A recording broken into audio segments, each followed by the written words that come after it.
there was a survey that was done talking about job security. And so as long as we're talking about job losses, raises, and things like that, I dug up something that I think is going to be pretty interesting to talk about here. And Malik, can we pop that chart up? There's a, there we go. That's it right there. Perfect. So take a look here. So what they did is they looked for this survey and they asked people, how worried about you are with job security right now? And on a national average, people said, well, about 53% of the people said, I'm not really worried about job security at all. And about 27%, I'm slightly worried. 15% said, I'm somewhat worried. And 5% said, I'm extremely. That was nationwide. So nationwide, it says, hey, even though there's a recession coming and inflation has been tough and there's been a lot of layoffs, 53% of America said that they are not worried at all, and 27% said they were only slightly worried. So that's basically 80%. Wow, everything's great. Wrong. Wrong. We dove in this survey, they dove in, and now we're going to dive in. Take a look at this. The boomers, and if you're driving or you're listening to this audibly, I'll take you through this way. I'll just read you the chart. The boomers, 82% of them said, I'm not worried at all. And 13% said, I'm slightly worried. And only 6% said, oh man, I'm somewhat or extremely worried. 82%. So the boomers are feeling pretty good on the edge of retirement with wherever they're working about job security. Gen X, the kids of the boomers, 42 to 60 years old, a little bit, 42, 58, something like that. So you got your sending kids to college, kids are getting fully grown. 48% of them said that they were not worried at all, less than half. Well, wait a minute, I thought the national average was 53%. This is how broad surveys on a national basis can lie to you accidentally. It's the boomers at 82% not worried at all about job security that were driving up the chart. When you get to Gen X, 48% of them said, I'm not worried at all. Millennials, only 37% said, I'm not worried at all. And then Gen Z, 16 to 25, only 25%, I'm not worried at all. So it was almost like 10 points. 25, 35, 45, it was almost like that going from Gen Z, millennials, to Gen X. Very interesting. Now, only slightly worried, millennials and Gen Z were at 37%, and Gen X only 29%. So Gen X, they ended up being 77% were not worried at all or only slightly worried. But it was only 64 when you get to millennials, and it was 52 when you get to Z. What was very interesting is when you get to Gen Z, 37% were fairly worried, some extremely worried according to the survey. And the millennials, it was 25%. And I sat and I looked at it, and it really said something to me. And what it said to me was, wait a minute. So you're telling me that all the Gen Z millennials that want to work from home, that went and held their boss hostage for a higher, remember we were talking about this on the PBD podcast? How many times did we dive into information about this? Working from home. Countless times. Yeah, and what did we find?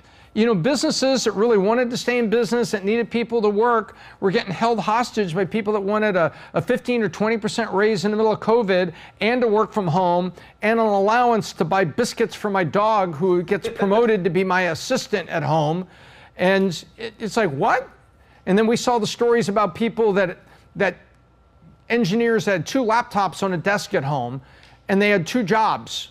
Full-time jobs, getting full-time paychecks until somebody figured it out. And then we found out another company discovered they had IT, said, hey, you run security scans just to make sure our laptops are safe, don't you? Said, yeah. He said, what did we find out? Remember they found out that there was 30% of their engineers, hadn't opened their laptop in 3 weeks? That's a hell of a vacation.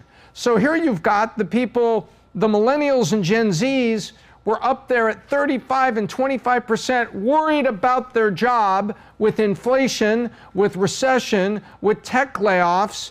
And you look back and say, wait a minute, what kind of an employee were you over the last 2 years, 2.5 years, when your company was trying to surf through COVID, being told people couldn't come to work, trying to work with social distancing, running tests every day, people are positive, now they got to go home. The last time people got together around a whiteboard to be creative was when Clinton was president. I mean, there was all kinds of things that were going on. And now these very same people are being surveyed, and there's only 25% of Gen Z, people under 25, recent college grads, that were not worried at all about their job, and only 37%, a little bit more than a third, of millennials up to age 40 were not worried at all.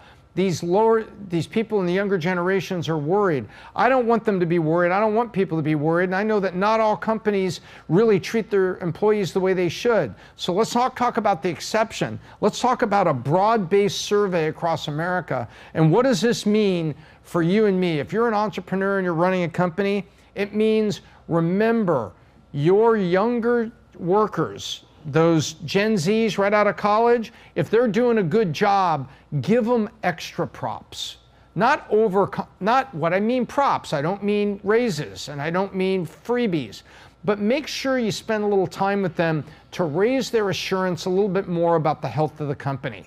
Because they're around a group of people in their generation where only 25% of them are not worried about job security at all. And so you need to take a look at the generations that are in your own company and be aware of what their peer group outside. Because remember, poison can start from the outside. As they say, a person goes outside, catches the flu, comes to work, everybody gets it. And that's the same way that it can happen with stressful situations. Pay attention to your Zs and millennials. And the ones that are really good, make sure that you take them to lunch once in a while. You know, just you, one-on-one. You don't favor them, but you make sure to do little things because the generation they're hanging with, maybe their spouse, is feeling different than the Gen X or the Boomer. And as entrepreneurs, it's not enough just to hire everybody and pay them fair. It's also to read your people as you build your culture. And as you build your culture and you understand your people and what may be affecting them and their peer group, it's real. That's who they talk to on Instagram. That's who they talk to on Facebook. And this is absolutely real. So when you hear, wow, 53% of America doesn't have any qualms, any concerns about their job. Remember, that survey, 82% of the Boomer generation said, it's fine, I'm almost retired. And it was only 48% of Gen X, only 37% of millennials, only 25% of Gen Z. And so I thought that was really interesting, especially in the face of what Gen Z and some millennials foisted on their employers during COVID. Not all of them, but some of them certainly created a bit of a reputation for the rest of the generation, which and I look back at that and I'm like, you know, I look at it now, and it's very prevalent with all the companies I'm involved with.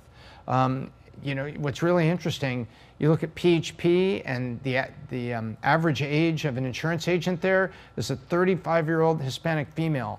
And I just got back from a major sales training conference led by Patrick and driving that company. And I'll tell you, those people were energized. So when you have the right culture, nobody's worried about it. They're all driving and feeling good. It is possible. You can do it.